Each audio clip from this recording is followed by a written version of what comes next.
يا عبد الوهاب، يا عبد الغفور.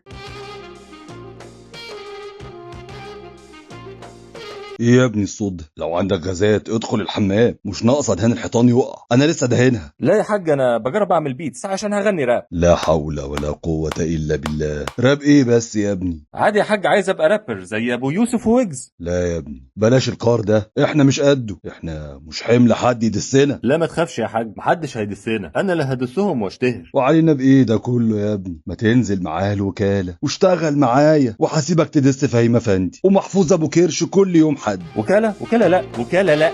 ليه يا ابني بس؟ ليه الوكاله لا؟ مش احسن من قعدتك دي؟ يا حاج انا مستريح كده وهلاقي طريق نجاحي لوحدي. طب ما تيجي تشتغل معايا وتنجح زي ما انا ناجح. يا حاج انت ناجح نجاح ظاهري بس في السوشيال ميديا والبرامج اللي بتطلع فيها والميمز اللي بتتعمل عليك، لكن انت في ارض الواقع انت مش راجل ناجح، انت راجل عادي. انا مش ناجح، الله يسامحك يا ابني، بس على الاقل ما عملتش مشاريع فاشله زي ناس بفلوس ابويا. اذا كان قصدك على مشروع عربيه السماش برجر فمش ذنبي، البلديه هي اللي خدت العربيه. ومشروع بيع الهودي والجواكت البامب على التيك توك كانت برضو البلديه. لا ده ذنب الافريقي والشاذلي، فضلوا يضربوا في الاسعار لحد ما اتهرست في وسطهم. بص يا ابني انا حاولت اساعدك كتير، لكن انت مفيش فايده في دماغك دي، ربنا يهديك يا ابو وهاب. ما تعمليش فيها حنين يا حاج، انت من امتى بيهمك مصلحتي؟ ده انا بقالي اكتر من 30 حلقه عمرك ما حضنتني. يا ابني انا ماليش ذنب، المخرج هو السبب والله. تعال في حضني اهو، تعال في حضن ابوك يا ابو وهاب.